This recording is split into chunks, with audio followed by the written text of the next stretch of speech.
Bonjour à tous, aujourd'hui petite présentation de mon setup que j'utilise donc pour regarder le ciel, donc que ce soit mon tube, ma monture ou mes oculaires. Donc on commence tout de suite, je vais pas vraiment m'attarder sur les caractéristiques précises ou à quoi elles servent, etc. puisque j'en parlerai donc dans une prochaine vidéo. Donc comment choisir son tube de télescope par exemple, choisir sa monture aussi et choisir ses oculaires, donc en fonction de tout ça. Donc là, je vais vraiment juste présenter mon télescope, que vous puissiez vous situer en fonction de votre budget, en fonction de ce que vous avez envie de regarder aussi. Donc moi, c'est un C8 Schmidt Cassegrain. Donc Schmidt Cassegrain, c'est tout simplement le type de télescope en fait. C'est vraiment très renommé.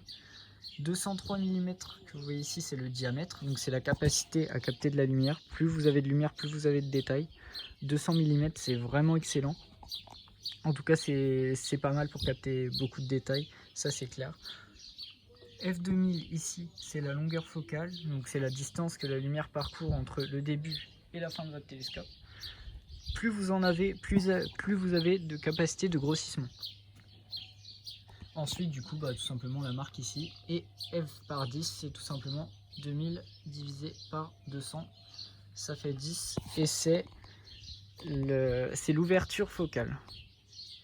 Ensuite, on a juste un petit ventilateur ici, c'est l'hiver souvent, quand l'humidité est à plus de 90%, il y a une fine couche de buée qui se dépose sur le télescope, donc c'est vraiment pas pratique, c'est flou, etc. Donc on branche à une batterie, ça tourne, c'est fait maison, et au moins on n'a pas de buée, donc ça c'est vraiment pratique aussi. Nous avons un viseur évidemment primordial pour l'observation, donc je peux vous montrer dedans une petite croix. Donc évidemment, parce que viser au jugé comme ça, c'est juste pas possible. Donc on utilise ceci. Ça c'est un renvoi coudé, c'est tout simplement quelque chose qui renvoie donc, à 90 degrés la lumière. C'est vraiment pratique, voilà, si vous voulez observer comme ça, vous observez comme ça, vous faites comme vous voulez. Et vous mettez votre oculaire dedans. Là je suis en train de faire une vidéo télescope, donc, donc je vais vite passer les détails.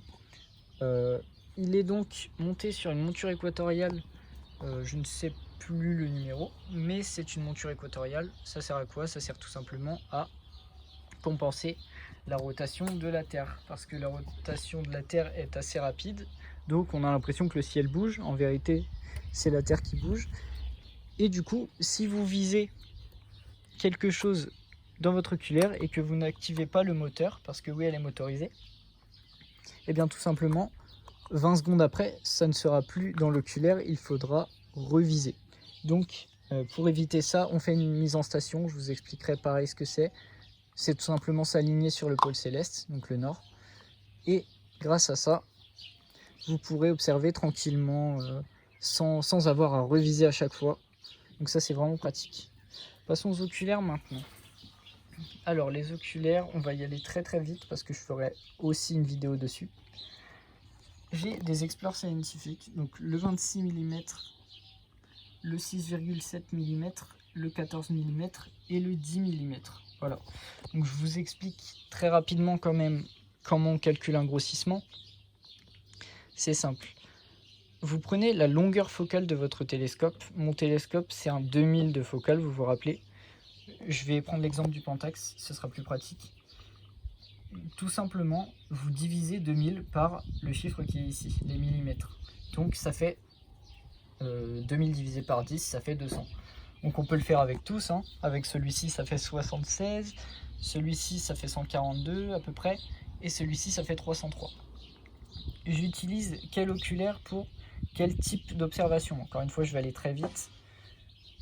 Ceci, galaxies et nébuleuses éparses, tout simplement parce que moins on zoome, plus on a de lumière.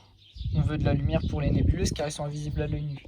Et les galaxies aussi. Donc, sauf pour la galaxie d'Andromède M31 qui est gigantesque dans notre ciel. Donc on utilise ça. Pour les amas globulaires ainsi que les nébuleuses planétaires, j'utilise mon 14 mm.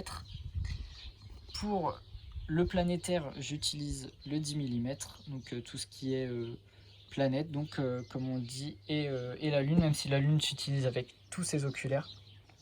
et le x303 pour du planétaire quand les perturbations atmosphériques me le permettent, parce que malheureusement plus vous zoomez, plus les perturbations atmosphériques sont visibles, plus il y a de tremblements et plus c'est flou.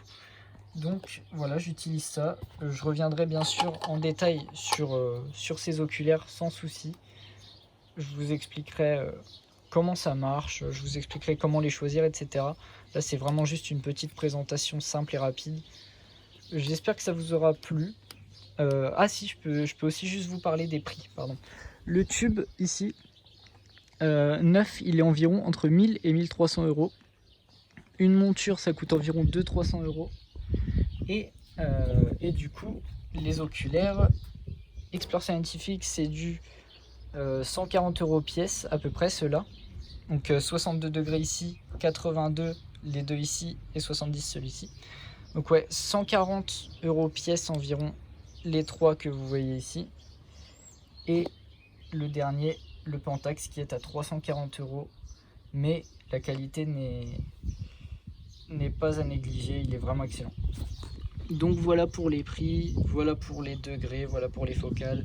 J'ai fini. Donc oui, j'espère que ça vous aura plu. J'ai rien oublié cette fois-ci, je crois. Hormis peut-être la bâche d'observation et la bâche de protection, mais on s'en fiche un peu. Voilà, ce sera une vidéo sans cut. Je vous explique juste comme ça, comme si vous étiez mes potes chez moi. Et j'espère que ça vous aura plu en tout cas. Vous pouvez vous baser sur moi pour faire vos recherches, mais envoyez-moi des messages si vous n'avez pas compris certaines choses ou si vous voulez plus de précision.